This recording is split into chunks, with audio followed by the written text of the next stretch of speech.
kemudian hari, pertobatan itu semakin sungguh-sungguh ketika saya, dan ini sering saya ceritakan ke adik-adik kelas saya, di berbagai tulisan juga saya sering menulis. Ketika saya belajar ilmu logika secara serius. Kenapa? Karena ilmu logika itu dia membekali kita kaidah-kaidah keilmuan yang kalau kita pahami dengan baik, kita itu bisa dengan mudah membongkar hal-hal yang problematis dari pikiran-pikiran semacam itu.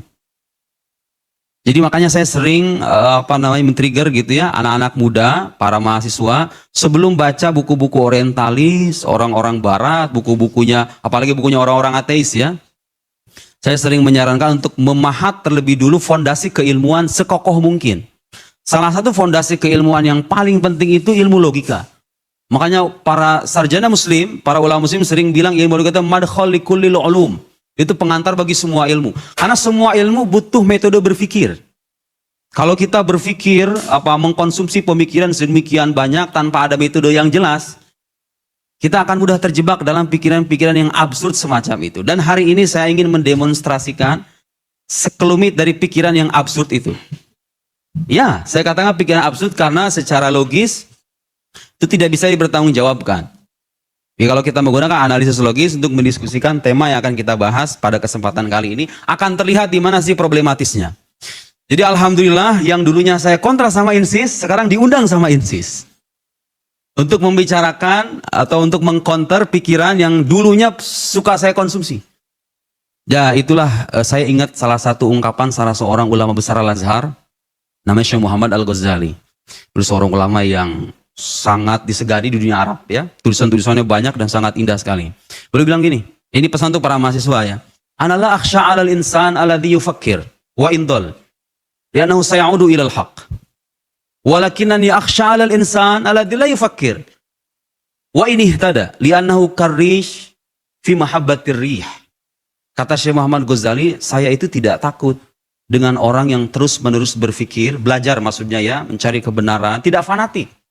Kalau Anda di antara Anda ada yang merasa pikirannya sudah liberal begitu, saran saya jangan fanatik sama tokoh Anda. Anda terus belajar, karena saya dulu pernah ada di fase, dan saya tahu betul seperti apa rasa kagum, sensasi yang kita dapat kalau kita mengkonsumsi pikiran semacam itu. Karena saya pernah begitu. Kata Syekh Muhammad Ghazali, saya nggak takut dengan orang begitu. Wa indol, sekalipun dia sesat. Kenapa? Karena orang kalau terus-menerus belajar, membuka pintu untuk mencari kebenaran terus-menerus, sayaudu ilal haq. Pada akhirnya dia akan kembali pada kebenaran. Tapi sebaliknya, ana akhsha 'alal insan alladzi la yufakkir.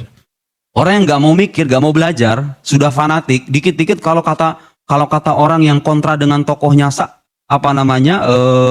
dia nggak suka, ya sudah itu salah intinya. Dicari-cari pembenaran supaya menyalahkan padahal itu benar gitu loh. Jadi orang kayak gini kata Syekh Muhammad Ghazali, sekalipun dia itu benar, kalaupun dia benar, orang soleh kira-kira begitu, tapi nggak pernah belajar, saya takut dengan orang semacam ini. Kenapa katanya? Li'annahu karrish fi mahabbatir rih. Itu orang seperti itu, ibu-ibu sekalian, itu seperti bulu yang diterpa angin. Jadi iman tuh nggak boleh taklid sebetulnya. Bahkan kalau Anda mempelajari hazana ilmu kalam, itu ada perdebatan di kalangan para teolog, hukum imannya orang yang bertaklid. Imanul muqallid itu diperselisihkan imannya sah apa enggak. Dan ini sekaligus menjawab pandangan sebagian orang yang menganggap bahwa iman itu masalah subjektivitas aja. Masalah penerimaan aja, nggak perlu ada bukti. Anda mungkin mendengar ya, saya terus terang berkali-kali untuk tidak terhitung keberapa kalinya saya menyimak orang-orang yang berpandangan bahwa masalah iman kepada Tuhan, termasuk kepada Quran, kepada Nabi, itu hanya masalah penerimaan saja. Nggak perlu Anda cari-cari buktinya, iman tuh nggak perlu pakai bukti, kira-kira begitu ya. Makanya mereka sering menyuarakan jargon, ini kajian ilmiah, ini masalah iman, kira-kira begitu ya. Anda harus memisahkan antara klaim iman dengan kajian ilmiah. Salah. Dalam Islam itu tidak ada yang namanya iman tanpa basis ilmiah. Sayangnya, ibu sekalian, sekarang ini kita hidup di tengah hegemoni ideologi sekular, gitu ya. Mereka itu kadang membatasi, kalau disebut bukti ilmiah, ilmiah itu artinya empirik, gitu kan ya. Sebagian di sebagian kalangan. Ya, yang dipermes sama orang-orang ateis, orang sekuler kan begitu. Padahal kalau kita belajar epistemologi secara mendalam, pengetahuan manusia itu tidak hanya sebatas pengetahuan empirik. Ada pengetahuan rasional, ada pengetahuan yang berbasis pada khobar shadiq, begitu ya. Itu perlu kita jelaskan dan mungkin akan kita jelaskan dalam kesempatan kali ini. Oke, itu sedikit pengantar dari saya. Sekarang kita akan masuk ke dalam jantung tema yang menjadi pembahasan utama kita. seputar Al-Quran. Tadi saya katakan bahwa tidak ada iman tanpa bukti. Dalam Islam, al-iman la yakunu imanan illa idza ayyakuna i'tiqadan jaziman. Iman itu harus bersifat pasti. Jadi kalau Anda percaya Quran kalamullah 70%, iman Anda itu tidak dipandang sah. Iman itu harus jazim, harus pasti, tidak ada keraguan sama sekali. Itu namanya iman. Kemudian apa? Mutabiq lil waqi, sesuai dengan dalil, sesuai dengan fakta. Dan yang tidak kalah penting adalah nasyi'an dalil, terlahir dari adanya bukti. Iman itu harus ada buktinya. Anda mengklaim Quran kalamullah, Quran firman Tuhan, ada buktinya, ada enggak? Ada. Dan kita akan buktikan sekelumit dari argumen yang kita miliki itu. Oke. Mungkin ada sebagian yang sudah menonton ya video presentasi saya di PT IKI, memang terbatas. Saya tidak bisa menjelaskan banyak hal, padahal ada banyak hal penting yang perlu dijelaskan.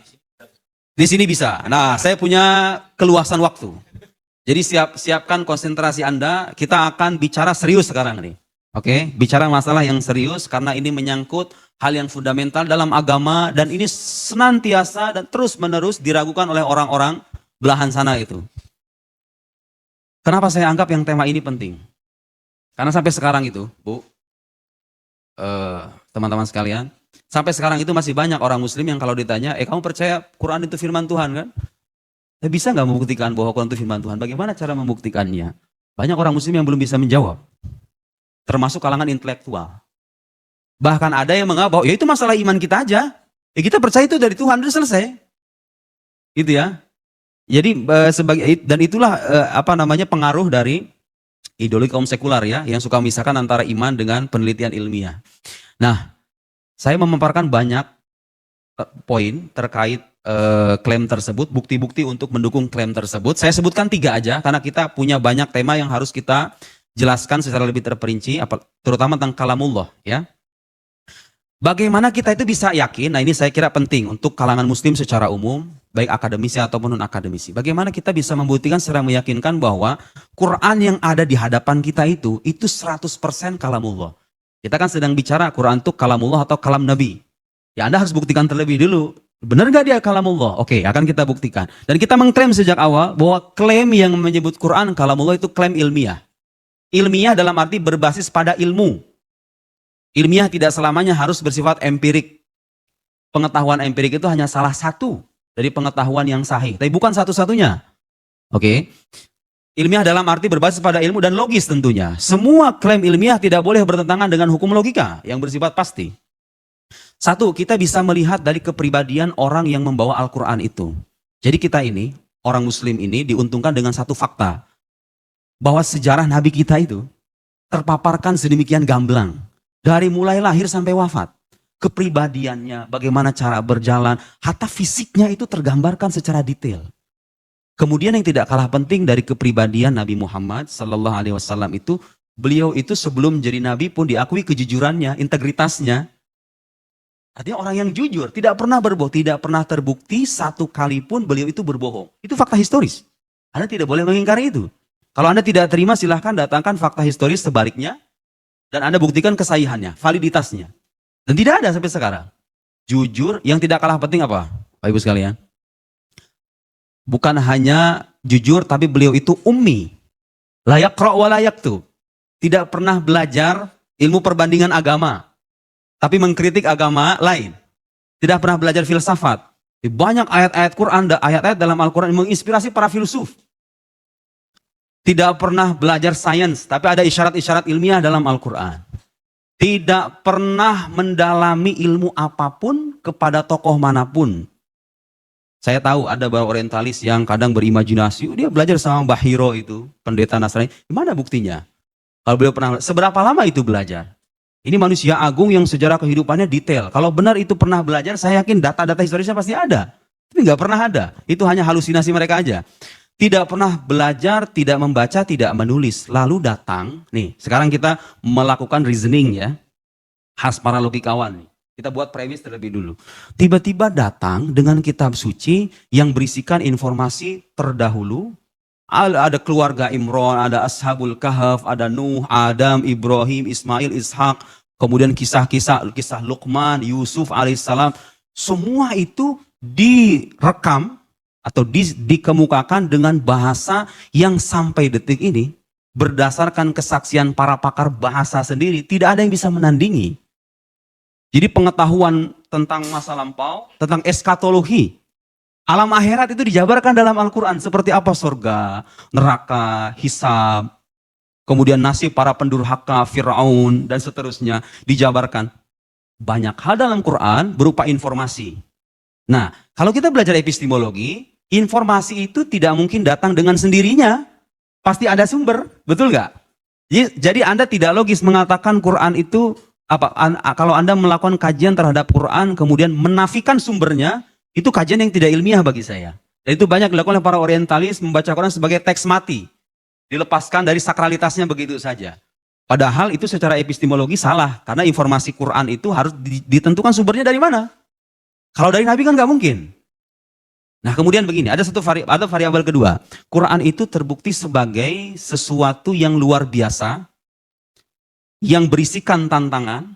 Dia terlahir pada orang yang mengaku sebagai Nabi, orangnya jujur dan terpercaya, kemudian tidak ada yang bisa menandingi sesuatu yang luar biasa ini. Dalam bahasa para teolog itu namanya mukjizat.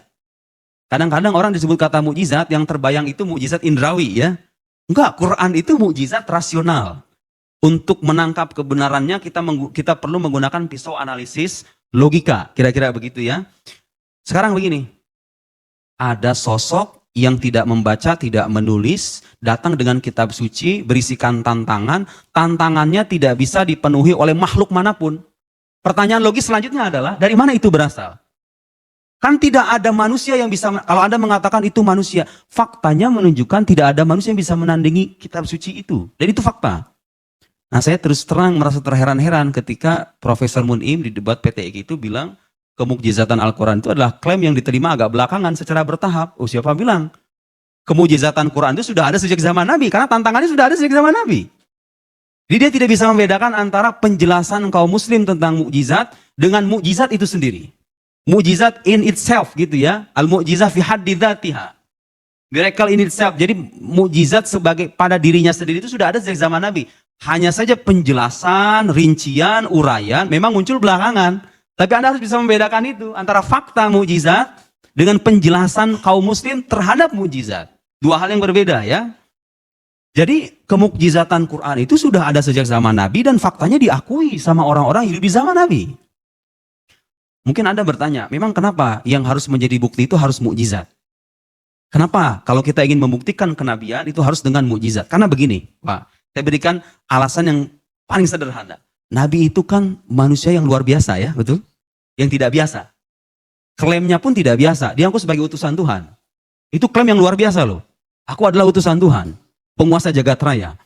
Klaim yang luar biasa, sosok yang tidak biasa, secara otomatis kalau ingin mendatangkan bukti kebenarannya harus datang dengan sesuatu yang luar biasa, betul nggak? Kan nggak mungkin misalnya orang mengaku sebagai nabi, lo apa bukti kenabian kamu? Oh bukti kenabian saya bisa membuat kucing mengeong atau membuat anjing menggonggong. Semua orang itu sebuah fakta yang biasa-biasa saja. Saya bisa menyetir mobil di tengah jalan raya. Semua orang juga bisa. Jadi kalau Anda ingin membuktikan kenabian satu sosok, maka bukti itu harus berasal dari sesuatu yang luar biasa, yang nggak bisa ditandingi sama manusia manapun. Baru ketika itu kita sampai pada kesimpulan, oh kalau begini ini bukan dari manusia. Dari siapa kalau bukan selain Khalik Subhanahu wa Ta'ala? Kalau memang manusia tidak ada yang terbukti bisa menandingi, lantas dari mana kita bisa membuktikan sumber itu kalau bukan dari Tuhan? Kira-kira begitu ya. Yang tidak kalah penting, hadirin sekalian, Quran itu punya keistimewaan yang tidak dimiliki oleh kitab suci umat agama lain. Dia sampai kepada kita secara masif, melalui periwayatan yang masif. Jadi kalau kita baca Quran sekarang, dan kita belajar ilmu qiraat, kita datang kepada syekh itu bisa menjelaskan, saya menerima bacaan dari fulan, fulan dari fulan, fulan dari fulan, dan itu jalur periwayatannya banyak sekali. Keistimewaan Quran yang tidak ada dalam kitab suci umat agama lain, yang membuat kita yakin dengan keotentikannya itu periwayatan lisan. Alif Lam Mim dengan Alam Taro, itu tulisannya sama, betul nggak? Alif Lam Mim, betul nggak? Tapi kenapa bisa beda? Karena Quran itu sandarannya itu bukan teks tertulis, bukan dokumen tertulis, dan ini kadang-kadang yang menjadi kekeliruan para orientalis. Mereka ingin mengkaji Quran dari pendekatan historis, pendekatan tekstualis, dari kajian-kajian manuskrip, begitu ya. Lalu dari kajian manuskrip itu mereka berupaya untuk mempertanyakan keotentikan Al-Quran. Bagi saya secara epistemologis itu sudah keliru. Karena sejak awal, sandaran utama dalam Quran itu bukan dokumen, bukan masahif, tapi talaqi, penerimaan langsung secara lisan. Dan karena itu cara bacanya pun diatur, betul tidak? Karena itu kita bisa yakin dengan keotentikannya. Jadi Quran yang kita baca sekarang, kadang-kadang ada tuh orientalis yang suka membedakan antara Quran dengan ki besar, Quran dengan ki kecil. Iya, kira-kira begitu. Padahal Quran itu gak jauh beda. Quran yang Anda baca sekarang dengan yang baca Nabi Muhammad dengan sahabat itu sama. Tapi kan ada kiroat, kita mengakui kiroat yang berbeda-beda. Tapi semuanya diajarkan sama Nabi. Dari mana kita bisa tahu? Karena adanya periwayatan lisan yang masif itu. Kita bisa memverifikasi itu. Ini riwayat ini benar atau salah? Mutawatir atau syadza? Begitu ya. Nah, dengan ada 3 variabel itu, bahwa Quran itu terbukti sebagai sesuatu yang tidak tertandingi oleh makhluk. Maka kita bisa yakin sepenuhnya bahwa dia berasal dari Sang Khaliq. Allah Subhanahu wa Ta'ala. Gitu ya. Jika kalau ditanya apa bukti Quran itu berasal dari Tuhan, di antara argumen-argumen logisnya kira-kira 3 hal yang tadi saya sebut. Yang paling inti dari itu semua adalah kemukjizatannya. Kenapa Anda menarik-menarik kalau sudah mukjizat ditarik-tarik nama Tuhan? Ya karena mukjizat itu sesuatu yang tidak bisa ditandingi oleh makhluk, sehingga kita bisa berkeyakinan bahwa itu adalah pembenaran dari Tuhan, bahwa yang bersangkutan itu benar dengan pengakuannya. Jadi ketika Nabi Muhammad mengaku sebagai Nabi, beliau datang dengan bukti Quran itu, seolah-olah Allah ingin berkata bahwa hambaku bernama Muhammad ini benar dalam pengakuannya sebagai utusanku. Jadi mukjizat itu pembenaran dari Allah, bahwa Nabi itu benar. Karena itu nanti kita akan masuk ke dalam diskusi, kalau Quran dikatakan lafadznya berasal dari Nabi, seperti yang diklaim oleh sebagian orientalis dan termasuk Profesor Mun'im Siri itu, konsekuensinya dia nggak jadi mukjizat lagi. Karena mukjizat itu harus berupa pembenaran dari Tuhan, bukan sesuatu yang berasal dari selain Tuhan. Dalam hal ini Nabi, nggak bisa. Kalau begitu, gugurlah sudah kemukjizatannya. Oke? Saya kira itu alasan paling saya ingin loncat ke dalam diskusi yang lebih subtil lagi. Oke? Itu saya kira bisa menjadikan bekal, ya paling tidak bekal minimal ya untuk setiap muslim yang masih mengira bahwa ini hanyalah dogma, itu salah. Ini adalah klaim ilmiah. Dan kalau kita bicara ilmiah, sekali lagi, pengetahuan manusia itu nggak selamanya bersandar pada bukti-bukti indrawi. Ada pengetahuan yang berasal dari panca indera, betul, kita akui itu. Ada pengetahuan yang berasal dari akal, pengetahuan rasional yang kemudian dikaji dalam filsafat. Tapi ada pengetahuan yang berasal dari kabar yang jujur. Khabar shadiq. Saya sudah buatkan slide-nya di sini. Coba Anda lihat itu ya. Jadi bagi orang yang suka mempertentangkan, ini iman, ini kajian ilmiah. Ini perkataan Grand Syekh Al-Azhar, Syekh Ahmad Thayyib. Ini seorang sarjana yang tidak hanya menguasai turos ketimuran, tapi pernah belajar di barat juga. Perhatikan ungkapannya. Wa yufham min qawlihi ta'ala fa'lam annahu la ilaha illallah annal aqidah hiyal ilm. Ya, akidah dalam Islam itu, hadirin sekalian, akidah dalam Islam itu setara dengan ilmu. Gak ada pemisah, gak ada dikotomisasi. Ini ilmiah, ini iman. Enggak, iman itu harus ilmiah. Iman itu harus, kalau tidak ilmiah namanya bukan iman. Dan ini berbeda, perspektif semacam ini berbeda dengan perspektif orang-orang barat. Yang mandang iman itu sebatas ya sebagai dogma saja gitu loh. Kita yakini benar, soal ada bukti kebenaran atau tidak, ya urusan belakangan, kayak gitu ya. Salah. Dalam Islam tidak mengenal istilah iman semacam itu. Wa annahuma mutasawiyan fil mafhum. Iman dan ilmu itu setara dari konsepnya. Jadi iman itu ilmu, ilmu itu adalah iman. Jadi jangan pernah Anda punya anggapan bahwa iman itu sesuatu, kajian ilmiah itu hal yang lain lagi. Iman yang sahih tidak mungkin bertentangan dengan kajian ilmiah yang benar. Satu itu baik-baik ya. Iman yang benar atau iman yang sahih tidak mungkin bertolak belakang dengan hasil kajian ilmiah yang tepat. Wa hadza ma najidu fi'lan inda ulama'il aqidah hina yadhhabu ila anna lihat, perhatikan definisi iman versi agama kita itu beda sekali. Anda boleh silakan cari di agama lain. Ini fakta ya. Dalam Islam itu iman itu harus bersandar pada bukti. Sayangnya 1000 sayang, kadang-kadang generasi muda kita ini belum mendalami ilmu akidah tapi udah baca bukunya orientalis. Bukunya orang-orang barat, bukunya ya itu orang-orang dari belahan sana. Akhirnya apa? Terkacaukanlah pikirannya. Padahal yang seharusnya apa? Kita bangun fondasi keilmuan sekokoh mungkin, logika, akidah, ilmu kalam dan seterusnya, baru kita baca buku-buku Semacam itu ya. Al-i'tiqad al-jazim al-mutabiq lil waqi' an-nasyi' an dalil. Bukan saya yang bilang, Bu. Ini tokoh terkemuka di dunia Islam. Iman itu harus ada buktinya. Standar pada bukti. Kemudian yang tadi saya sebut sumber pengetahuan nggak selamanya dari indera, itu ada perkataan yang sangat populer dari Imam Nasafi. Beliau mengatakan asbabul alam lil khalqi thalatha. Sebab pengetahuan itu atau perantara lahirnya pengetahuan itu ada 3. 1, pengetahuan indrawi, al-his atau al-hawasus salima.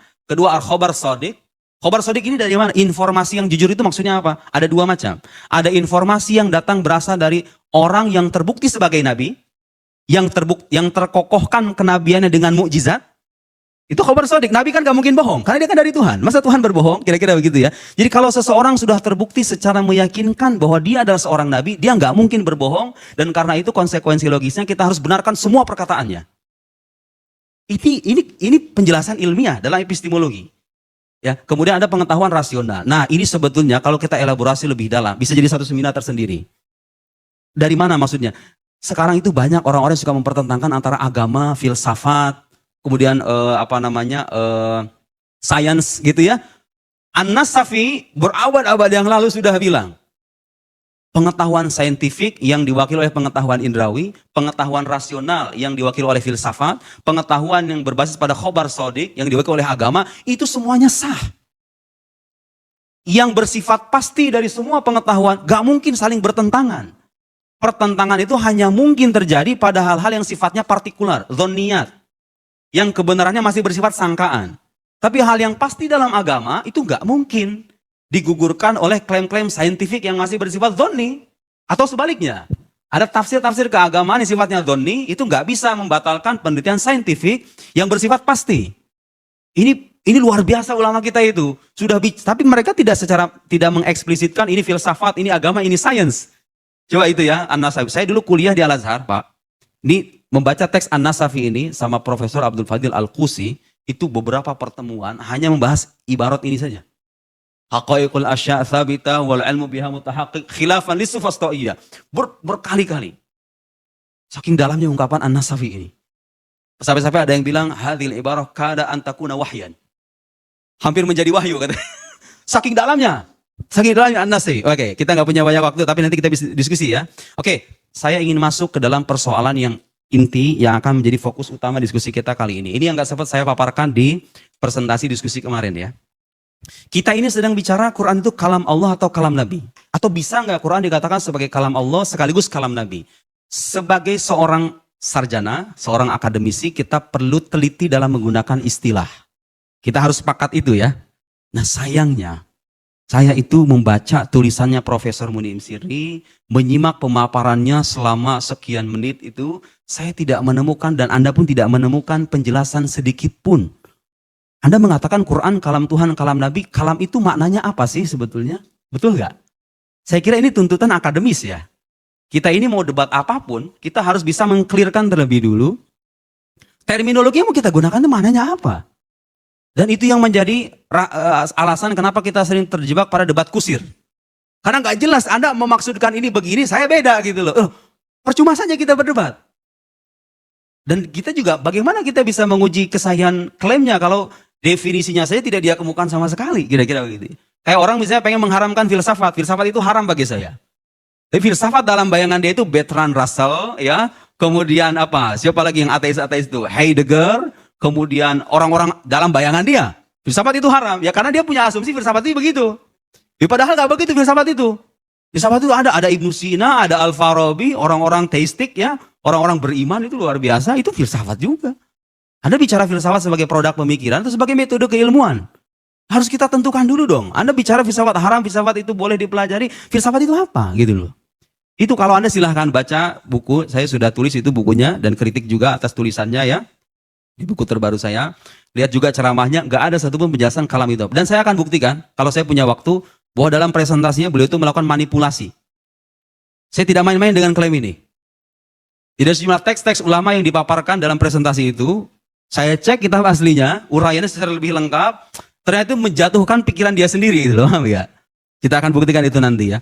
Sebenarnya kalam itu apa sih artinya? Saya sempat paparkan dalam presentasi di acara itu. Kalam itu intinya adalah makna yang ditunjuk oleh suatu perkataan, yang ditunjuk oleh lafaz. Jadi kalau kita sebut kalam, inti dari sebuah kalam itu makna. Kalau kita sekarang bicara tanpa ada maknanya, kira-kira itu punya nilai apa enggak gitu loh, omongan kita itu. Ya itu buktinya, seperti yang saya bilang, orang yang bilang makoli inna rahmatan sahabat, ashkoli inna, itu kan gak ada maknanya gitu loh. Makanya jadi bahan tertawaan orang kan. Jadi kalam itu manakala dinisbatkan kepada seseorang harus disertai pembuktian bahwa makna dari ungkapan ini berasal dari orang itu. Karena inti dari kalam itu adalah makna, bukan lafad. Lafad tanpa makna itu meaningless, betul nggak? Ya nggak ada artinya gitu. Buat apa kita ngomong kalau nggak ada maknanya, betul kan? Jadi ketika Anda mengatakan Quran kalam Nabi, Anda itu harus bisa membuktikan bahwa makna-makna Quran itu dikreasikan oleh Nabi. Dan sayangnya tidak ada orang yang bisa membuktikan itu. Karena sulit sekali. Kan Nabi itu sosok yang ummi. Beliau tidak punya peran dalam rangkai makna Al-Quran. Beliau hanya sebagai mutalaki. Sebagai penerima mubaligh. Sebagai penyampai. Sekaligus beliau menerjemahkan nilai-nilai Quran itu dalam kehidupannya tentunya. Itu ya. Beliau tidak punya campur tangan untuk mereka-reka makna Quran itu. Ada orang nanya sama saya, itu kan versi kalam versi Anda saja. Ya sudah nggak apa-apa. Versi kalam Anda apa gitu loh. Tidak ada penjelasannya. Pilihannya kan cuma dua, inti dari kalam itu lafad atau mana, betul nggak? Lafad itu apakah punya peran? Dia hanya sebagai penunjuk saja. Saya bicara sekarang. Sebelum saya bicara, ibu sekalian, sebelum saya bicara, ada makna dalam diri saya, betul nggak? Ibu kalau pengen merintah anak, punya anak bandel kira-kira begitu ya, sebelum ibu ngomong, ya kamu nakal, itu sebelumnya kan kita itu bicara dengan diri kita sendiri, betul nggak? Ada pembicaraan dalam diri kita yang bukan berupa lafad, bukan berupa kata-kata, tidak ada suaranya. Dan secara teologis itu ada memang, diakui oleh para teolog. Ada kalam la yatarakkab minal alfad, wala huruf, wala aswat. Tidak ada suaranya, tidak ada hurufnya, tidak ada lafadznya. Itu ABG-ABG yang kalau jatuh cinta itu kan sering ngomong kayak gitu. Senyum-senyum sendiri. Iya kan? Itu terjadi, itu ada. Itu fakta yang harus kita akui. Ada namanya kalam nafsi. Nah, sekarang kita akan masuk ke dalam diskusi yang agak sedikit serius ya. Kalau disebut kata Quran dalam teologi Islam, kadang Quran itu menunjuk pada kalam nafsinya Allah sebagai sifat yang qadim, yang tidak berupa lafaz itu, kadang menunjuk pada apa yang ada di hadapan kita. Quran yang di hadapan kita itu kalamullah. Kenapa? Karena dia menjadi penunjuk atas makna yang berada pada zat Allah itu. Karena dia menjadi penunjuk atas makna yang berada pada zat Allah, maka dia tidak bisa disebutkan kepada selain Allah. Dia hanya bisa sebagai kalamullah, bukan kalam Nabi. Oke, dari mana Anda mendapatkan itu? Lihat uraian Taftazani. Taftazani seorang teolog Sunni terkemuka, karyanya dibaca secara luas, dijadikan diktat di kuliah Al-Azhar. Di pasca sarjana saya dulu belajar ini, 5 jilid Bu. Kita punya karya hazanah keilmuan dalam teologi yang begitu luar biasa. Lihat. La khilaf li arbabil milal wal madzahib fi kaunil bari ta'ala mutakalliman. Gak ada perselisihan di kalangan umat beragama bahwa Allah itu berbicara. Wa innamal khilaf fi ma'na kalamihi wa fi qidamihi wa huduthi. Fa inda ahlil haq, menurut mazhab ahlul haq, ahlus sunnah maksudnya. Kalamuhu laisa min jinsil aswat. Kalam Tuhan itu tidak berupa suara wal huruf, bal sifah azaliyah qaimah bidzatillahi ta'ala munafiyah lisukut wal afat. Sifat kalam Allah yang hakiki itu adalah sifat yang berada pada zat Allah. Dia itu tidak terdiri dari lafaz, tidak berupa suara, tidak berbahasa. Muni Imsiri itu menganggap bahwa klaim yang mengatakan Quran bukan berupa, kalam Allah bukan berupa lafaz, dijadikan alasan bahwa lafaz Quran bukan berasal dari Tuhan. Bisa paham ya? Itu logika yang salah. Kenapa? Karena menyatakan adanya kalam yang tidak berupa lafaz, itu tidak menafikan fakta bahwa Allah memberitahukan lafaz-lafaz Al-Quran kepada Nabi Muhammad. Jadi kalau dikatakan lafaz Quran berasal dari Allah, harus kita catat ya. Bukan artinya Allah itu berkata-kata seperti kita. Bismillahirrahmanirrahim, bukan. Tapi maksudnya apa? Kalau dikatakan lafaz Quran berasal dari Allah, artinya Allah memberitahukan lafaz Al-Quran kepada Nabi Muhammad melalui perantara malaikat antara lain. Jadi jangan bayangkan Quran berasal dari Tuhan itu artinya ada alif, lam, mim keluar dari Allah gitu. Kemudian turun ke hati Nabi, dibawa malaikat Jibril. Salah. Yang benar memang kita mengakui adanya kalam Tuhan yang tidak berupa lafaz itu. Tapi itu tidak menafikan bahwa Allah itu memberitahukan lafaz-lafaz Al-Quran. Memberitahukan itu satu hal, berlafal itu satu hal yang lain lagi. Betul nggak? Gitu ya. Nah, kemudian ini syair yang sangat populer disebutkan dalam banyak buku kalam. Yang saya sebutkan juga di momen itu. Lihat, ini Taftazani yang menulis. Laqad sya'a fima baina ahli lisan maksudnya pakar-pakar bahasa. Itlaqu ismil kalam wal qaul 'alal makna al-qa'im bin nafs. Jika disebut kata kalam, itu menunjuk pertama-tama pada makna yang berada pada diri. Siapapun itu. Gitu ya. Yaqulun fi nafsi kalam. Nah, ini syair Al-Akhtar, innal kalam la fil fuadi wa innama ju'ilal lisanu 'alal fuadi dalila. Jadi kalau saya bicara sekarang, Bapak Ibu sekalian, ketika saya bicara sekarang, yang dimaksud dengan kalam saya itu adalah makna yang berada pada diri saya. Karena lafad-lafad ini nggak akan pernah punya nilai kalau dia nggak punya makna, betul nggak? Sementara lafad yang saya ucapkan ini hanya sebagai penunjuk saja. Dia tetap dinisbatkan kepada saya, bukan kepada yang lain. Karena maknanya berasal dari saya, betul nggak? Nah, kalau kita mengatakan Quran kalam Nabi, itu pembuktiannya serius. Anda harus bisa membuktikan bahwa Nabi lah yang merangkai mana-mana Quran itu. Sementara nggak ada buktinya. Itu ya. Nah, itu salah. Jadi dengan mengatakan Quran kalam, jadi kita akan lihat nanti di mana sisi problematisnya. Masih banyak teks-teks para teolog nih, lihat. Perkataan Al-Jurjani. Ini menyelesaikan konflik antara Ahlus Sunnah dengan Mu'tazilah. Masih mungkin ada yang tahu Mu'tazilah itu dulu pernah punya kontroversi seputar Quran kalamullah sebagai makhluk. Ya. Nah, sebagian orang salah paham, orang Sunni sendiri kadang salah paham. Bisa Mu'tazilah itu, Bapak Ibu sekalian, ketika mengatakan Quran makhluk, Quran yang mereka maksud itu bukan Quran sebagai kalam nafsi itu. Tapi Quran sebagai sebuah rangkaian lafaz. Huruf-huruf dan suara yang kita baca itu yang mereka maksud sebagai kalam yang makhluk itu. Bedanya dengan kaum Sunni, Mu'tazilah itu tidak mengakui adanya kalam nafsi itu. Yang berupa makna pada zat Allah yang qadim itu. Bagi mereka kalam Allah itu ya sudah berupa huruf-huruf dan lafaz-lafaz itu saja yang Allah ciptakan. Di Lauhil Mahfuz, kemudian diterima malaikat Jibril, turunkan kepada Nabi Muhammad, selesai. Tidak ada namanya kalam nafsi. Karena itu sejujurnya, kaum Sunni dan Mu'tazilah itu punya titik sepakat. Lihat perkataan Al-Jurjani, ini kita ngaji ya. Ngaji tapi intelek gitu loh. Bukan sebagai mubalig aja, saya sering dibilang mubalig. Kita ngaji secara intelek, ini kitab teolog. Ini yang saya paparkan bukan kitab akidah yang hanya memaparkan sifat 20, mustahil 20. Jadi kalau Anda baca kitab ini, isinya pembahasan filsafat. Taftazani, Jurjani itu seorang teolog, filsuf sekaligus. Buku-bukunya membahas tentang teori dari filsafat. Hadzal ladzi qalahul Mu'tazilah la nunkiruhu nahnu. Itu salah, ada tipe ya. Yang dikatakan sama Mu'tazilah bahwa kalam itu berupa huruf dan suara, kita nggak mengingkari, kita mengakui. Bal naqulu bihi wa nusammi kalaman lafziyan. Jadi yang berupa lafaz, yang berupa qul huwallahu ahad, Allahus samad, itu namanya kalam lafzi. Nah, kalam lafzi ini menunjuk pada makna yang berada pada zat Allah, namanya kalam nafsi. Kalam nafsi yang berada pada zat Allah. Seperti apa hakikat kalam nafsi itu? Gak ada yang bisa menjelaskan, itu hal gaib. Tapi yang jelas ada kalam yang bukan berupa lafaz. Dan kita juga mengakui itu kan dalam kehidupan sehari-hari gitu ya. Lakinna nuthbit amran wara', tapi kita menetapkan sesuatu di balik itu, di balik kalam lafzi itu. Apa? Al-ma'na al-qa'im bin nafs. Makna yang berada pada jiwa, pada diri. Jadi kalam itu intinya mana? Lafaz itu hanya sebagai penunjuk. Al-Baidawi, seorang teolog, filosof juga, mufassir juga. Punya kitab tafsir ya. Wa kalamuhu laysa biharfin wala sautin. Kalam Allah itu bukan berupa huruf, bukan suara. Yaqumani bidzatihi ta'ala khilafan lil Hanabilah wal Karramiyah.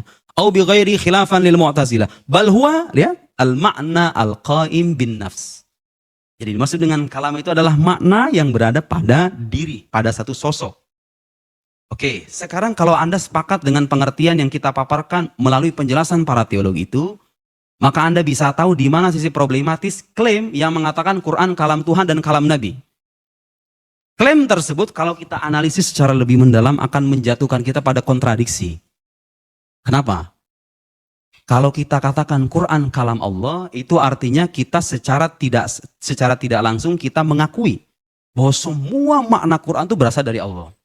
Tapi di saat kita mengatakan Quran kalam Nabi, kita juga mengakui makna Quran berasal dari Nabi. Pertanyaannya mungkin gak sih antara kita dalam kehidupan sehari-hari ini, contoh sederhana ya. Saya sering memberikan permisalan ini. Saya memberikan pesan kepada, nama sampean siapa? Syam'un. Saya bilang sama Syam'un, tolong sampaikan kepada ketua INSIS bahwa besok saya tidak akan hadir. Atau saya besok akan hadir, misalnya begitu ya. Disampaikan itu kepada ketua INSIS bahwa Nuruddin akan hadir. Persis dengan redaksinya, gitu ya. Anda sebagai penyampai, tapi makna saya akan hadir itu berasal dari saya kan? Bisa nggak itu ungkapan saya akan hadir itu kalam saya sekaligus kalam Syam'un? Bisa nggak? Nggak bisa dong, nggak masuk akal gitu loh. Nggak make sense juga. Kok bisa Anda mengatakan penyampai dari sebuah kalam dikatakan sebagai pemilik kalam itu sendiri? Penyampai itu penyampai, pemilik kalam itu pemilik kalam. Ibu kalau seandainya bilang sama suami, udah kita cerai aja mas. bilang sama anaknya begitu. Nak, bilang sama suami, sama ayah. Bilang sama ayah, ibu minta cerai saja. Suami ibu kalau ingin merespon kira-kira ke anak apa ke ibu? Itu sebagai bukti bahwa kalam itu hanya bisa dinisbatkan kepada perangkai maknanya, bukan penyampai lafadznya. Betul nggak? Saya tidak dalam konteks menganalogikan kalam Tuhan dengan kalam manusia, tapi itu sebagai bukti bahwa penyampai dari sebuah kalam itu tidak bisa dikatakan sebagai pemilik kalam itu sendiri. Nabi itu menyampaikan, memverbalkan Quran, kita sepakat ya, betul nggak? Nabi yang melafalkan Quran itu. Tapi apakah kenyataan Nabi melafalkan Quran itu bisa jadikan bukti bahwa itu adalah kalam Nabi? Tidak bisa, karena Quran itu maknanya bukan dari Nabi, tapi dari Tuhan. Sesederhana itu, Bapak Ibu.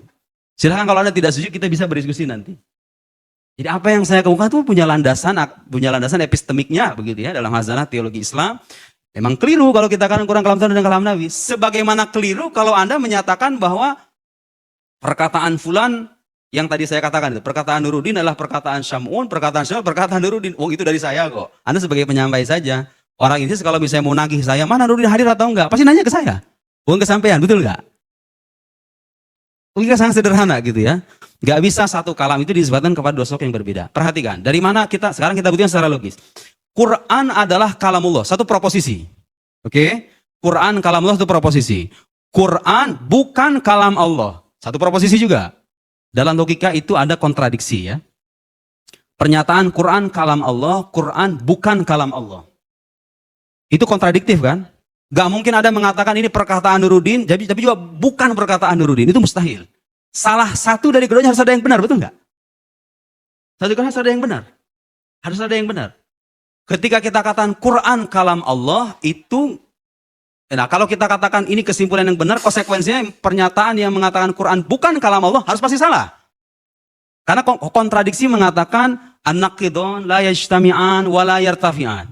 Dua proposisi yang kontradiktif itu nggak mungkin saling terhimpun, nggak mungkin saling membenarkan, nggak mungkin saling menyalahkan juga gitu loh.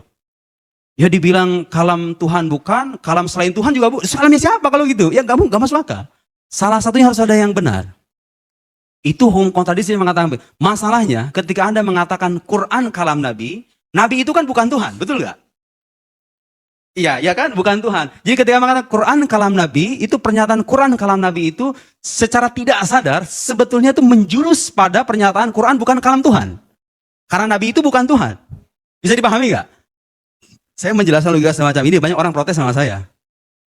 Protesnya itu apa katanya? Oh, Anda itu nggak paham either or fallacy.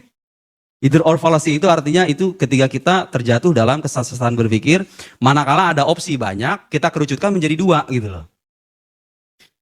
Ada two options gitu ya, dua opsi, lalu kita mengabaikan opsi lain. Emang itu falasi gitu loh. Kalau sekarang saya mengatakan bahwa orang Islam itu dia itu Muhammadiyah atau NU, selainnya kafir semua. Itu namanya either or fallacy. It's either or Muhammadi or Nahdiyin gitu ya. Itu fallacy karena orang Islam nggak cuma dua itu doang. Either or fallacy itu begitu ya. Kalau masih ada kemungkinan ketiga, keempat, dan lain-lain, lalu kita batasi pada dua kemungkinan, itu fallacy. Sementara yang kita diskusikan ini adalah dua proposisi yang kontradiktif. Kontradiksi itu nggak memungkinkan adanya pilihan ketiga. Jadi menggunakan tuduhan either or fallacy atau black and white fallacy gitu ya, nama lainnya. Saya lebih suka black and white fallacy. Karena itu mencerminkan fallacy itu sendiri. Orang membatasi warna pada hitam dan putih saja. Sementara ada kuning dan hijau dan lain-lain. Menggunakan tuduhan itu pada analisis yang tadi saya sebutkan itu tidak pada tempatnya. Karena pernyataan Quran kalam Allah, Quran bukan kalam Allah itu kontradiktif, tidak ada kemungkinan ketiga. Kalau terbukti sebagai kalam Allah berarti kontradiksinya salah. Kalau terbukti yang satunya salah berarti ininya benar. Kira-kira begitu. Gak bisa dikompromikan. Gitu ya. Itu menyatakan Quran kalam Nabi itu pada akhirnya akan berkonsekuensi pada pernyataan Quran bukan kalam Tuhan karena Nabi itu bukan Tuhan. Nabi dan Tuhan itu dua subjek yang berbeda. Gitu ya. Oke, rumit-rumit dikit nggak apa-apa ya. Nah lihat, bagi kita kalau Anda merasa pusing dengan analisis semacam itu, saya berikan alasan yang paling sederhana. Quran itu kalau dikatakan kalam Nabi, konsekuensinya kalau Anda mengatakan Quran kalam Nabi, dia menjadi sejajar dengan hadis kursi. Hadis kursi itu nggak boleh dibaca dalam sholat, Bu. Nggak boleh. Hanya Quran dibaca dalam sholat. Sebagai bukti apa? Bahwa Quran itu makna dan lafaz itu berasal dari Tuhan, punya sakralitas khusus. Kalau Anda mengatakan Quran kalam Nabi, dalam arti maknanya dari Tuhan, lafadznya dari Nabi, berarti kalau begitu sejajar dengan hadis kursi dong. Ibnu Imsiri itu kalau mau konsisten dengan pendapatnya, dia boleh loh. Soal pakai hadis kursi, ya enggak? Karena setara dengan Quran kan, sama-sama katanya maknanya dari Tuhan, tapi lafadznya dari Nabi. Ya kan konsekuensinya begitu. Kemudian, kalau ikuti logikanya dia, hadis kursi itu nggak boleh dipegang dalam keadaan berhadas. Boleh dipegang dalam keadaan berhadas. Quran tuh nggak bisa. Karena ada ketentuan hadisnya juga dari Nabi. Itu indikator kuat bahwa lafaz Quran itu bukan dari Nabi. Dia punya sakralitas khusus karena dia berasal dari Tuhan langsung. Ingat, saya mengatakan berasal dari Tuhan bukan berarti Tuhan itu berbahasa Arab. Bukan berarti Tuhan itu melafalkan seperti manusia punya lisan begini. Enggak. Kalam Allah itu tidak seperti yang kita bayangkan. Tapi itu tidak menafikan bahwa Allah memberitahukan, wahai Muhammad, inilah bunyi Al-Fatihah. Kira-kira bayangannya begitulah. Bismillahirrahmanirrahim. Itu dari Allah lafaznya, bukan dari Nabi. Nabi nggak punya campur tangan. Hadis kursi boleh diwakilkan dengan mana? Quran nggak boleh.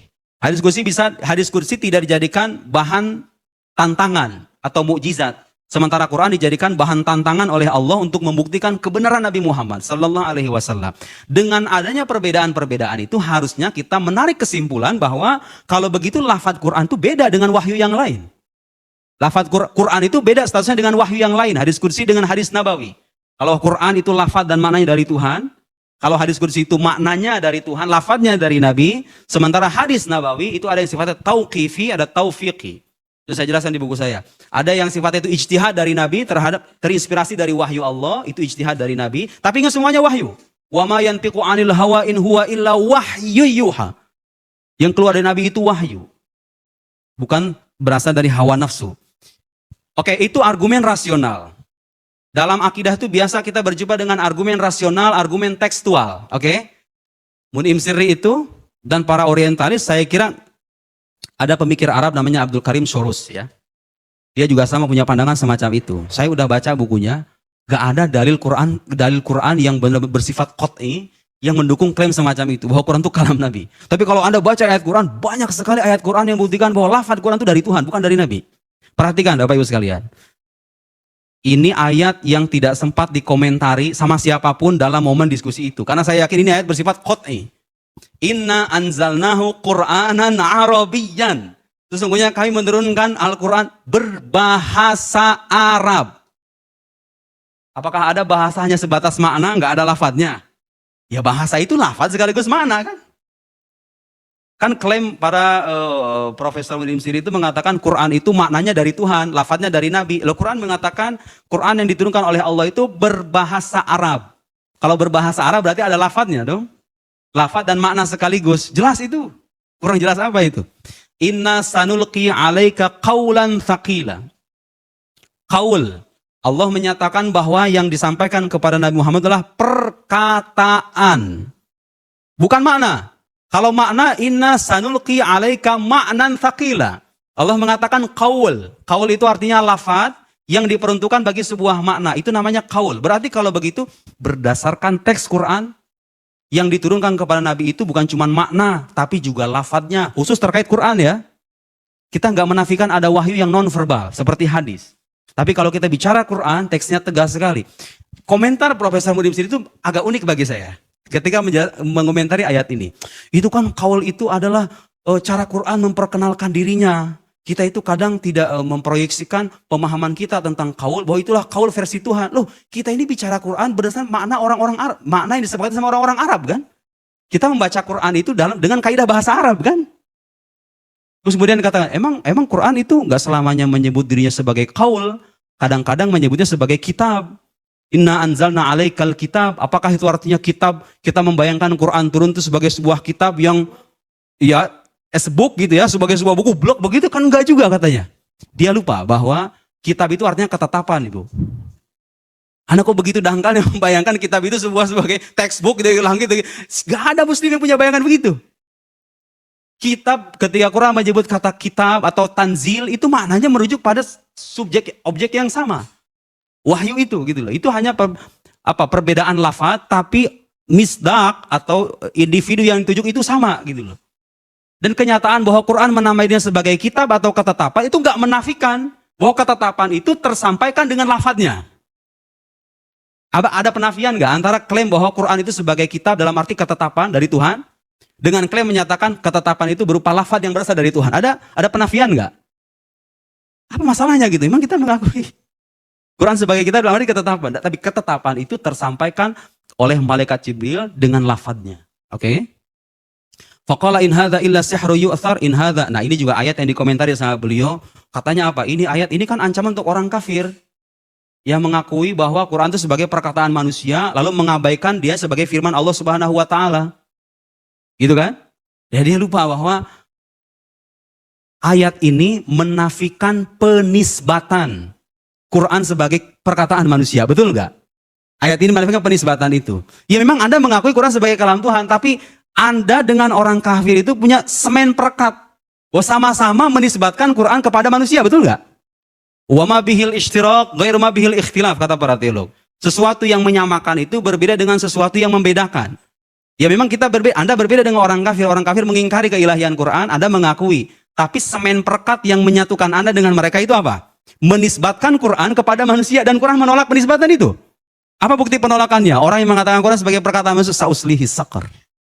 Saya akan masukkan ke dalam neraka saqar. Itu orang saya dianggap menghukumi.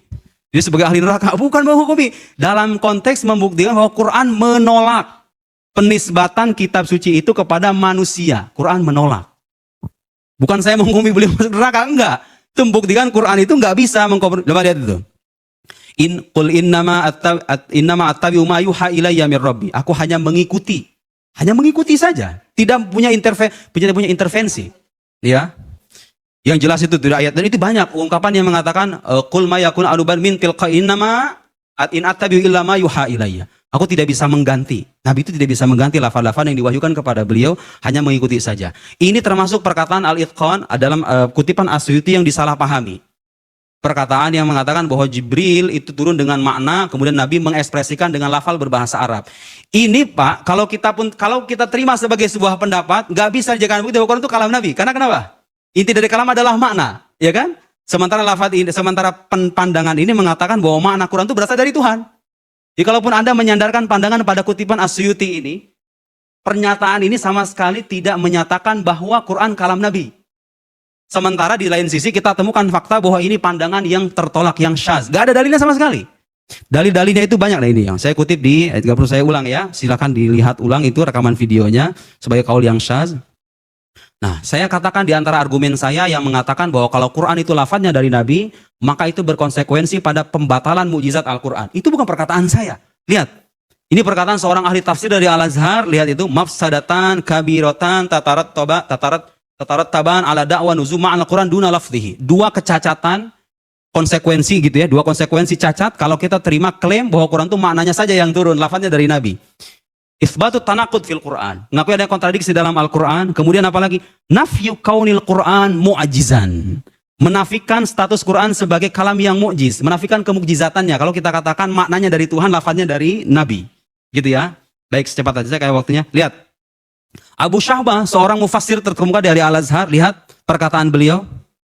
Walau jaza hadaz za'am lama kana al-Qur'anu mu'jizan wa lama kana muta'abbadan bitilawatihi. Lihat. Pendapat yang mengatakan makna Quran dari Tuhan, lafadznya dari Nabi, kata Abu Syahbah, seorang ahli tafsir dari Al-Azhar, lihat Bu, bukan saya yang ngomong. Wa hadzal zam la yaqulu bihi illa jahilun. Jadi klaim yang semacam itu, yang mengatakan Quran maknanya dari Tuhan, lafadznya dari Nabi, seperti yang dipromosikan oleh Profesor Mun'im Siri itu, tidak mungkin diucapkan kecuali oleh seorang, itu. Saya takut dibilang preman kalau lagi itu. Bodoh katanya gitu, jahil. Laisa aliman. Jadi saya bilang itu persoalan khilafiyah, itu persoalan khilafiyah. Oke. Nah, saya ingin buktikan manipulasi dalam presentasi Mun'im Siri. Singkat aja ya. Mohon maaf Mas, tambahin dikit. Oke, lihat. Ini kutipan, kalau Anda lihat rekaman ulang perkataan Al-Baqillani, beliau itu menyimpulkan dengan teks ini bahwa lafaz Quran menurut pemahaman beliau berasal dari malaikat Jibril. Bukan dari Tuhan. Tapi benarkah Al-Baqillani berpandangan begitu? Lihat Bapak Ibu sekalian. Itu satu halaman yang beliau sertakan, ini halaman yang 92, 93-nya nggak disertakan. Padahal ada satu frase, satu kalimat di sana mengatakan Fahasala min hadza annallaha ta'ala 'allama Jibril alaihissalam Al-Qur'an. Dari sini bisa disimpulkan, kata Al-Baqillani, bahwa Allah mengajarkan Al-Quran kepada malaikat Jibril. Kok bisa-bisanya Anda mengatakan lafaz Quran dari Jibril itu gimana? Kan itu berasal dari pembelajaran Allah. Allah mengajarkan, bukan Jibril yang merangkai lafaz Al-Quran itu. Allah mengajarkan. Kalau Allah mengajarkan, apakah itu artinya lafaz Quran berasal dari Jibril? Jelas itu belakang Al-Baqillani. Lihat baris setelahnya, Ibu ya. Saya tandain. Wa 'allamahu Allahu an-nazmal arabi alladhi huwa qira'atuhu. Wa 'alimahu al-qira'ah wa 'allamahu al-qira'ah nabiyyana. Jadi Allah itu mengajarkan kepada malaikat Jibril susunan kalimat berbahasa Arab. Baqillani enggak mengatakan lafaz Quran berasal dari Jibril.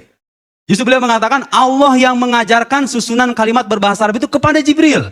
Lalu Jibril mengajarkannya kepada Nabi kita. Nabi kita ngajarin kepada sahabat. Sahabat kepada tabi'in, kepada tabi'ut tabi'in. Sampai kepada yaumina hadza. Sampai kepada kita semuanya Quran itu. Sementara Mu'in sini mengatakan dengan teks ini. Nah lihat. Beliau hanya memotret halaman yang ini saja. Yang paling bawah itu. Wa hadza ikhbaru minallahi ta'ala bi anna nazmal arabi alladhi huwa qira'atu kalamillah. Qaulu Jibril. Hanya menyoroti itu saja. Padahal yang dimaksud Al-Baqillani qaul Jibril itu apa? Perkataan Jibril terjemahannya kan? Maksudnya perkataan yang dibawa oleh malaikat Jibril. Bukan perkataan yang dirangkai oleh Jibril, paham nggak? Itu biasa dalam bahasa Arab. Penisbatan majazi semacam itu biasa dalam bahasa Arab. Innahu laqaulu rasulin karim. Dalam Quran ada begitu kan? Sesungguhnya Quran adalah perkataan seorang rasul yang karim. Apakah itu artinya Quran mengakui lafadznya itu berasal dari rasul? Bukan itu maksudnya. Ada silakan baca kitab tafsir.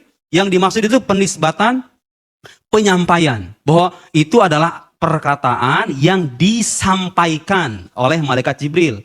Bukan berarti lafaz Quran berasal dari Jibril. Oke? Termasuk ini. Al-Juwaini. Beliau juga beristidlal dengan kalam Al-Juwaini untuk membuktikan bahwa lafaz Quran bukan berasal dari Tuhan. Hanya menyoroti paragraf yang paling bawah itu, yang sebelah kanan. Fa'abhamar Rasul sallallahu alaihi wasallam ma fahimahu inda sidratil muntaha. Jibril memahamkan Rasul terkait Al-Quran itu yang dia terima di Sidratul Muntaha min ghairi naqlin lidzatil kalam. Beliau membayangkan min ghairi naqlin lidzatil kalam itu artinya tanpa memindahkan kalam. Jadi beliau membayangkan bahwa tanpa memindahkan kalam itu artinya tanpa memindahkan lafaz dari Tuhan gitu loh. Memang iya. Kita itu nggak mengatakan bahwa lafal Quran itu dipindahkan dari Tuhan, nggak ada. Teolog Muslim yang mengatakan bahwa Quran berasal dari Allah itu artinya ada sesuatu yang dipindahkan dari Tuhan itu nggak ada.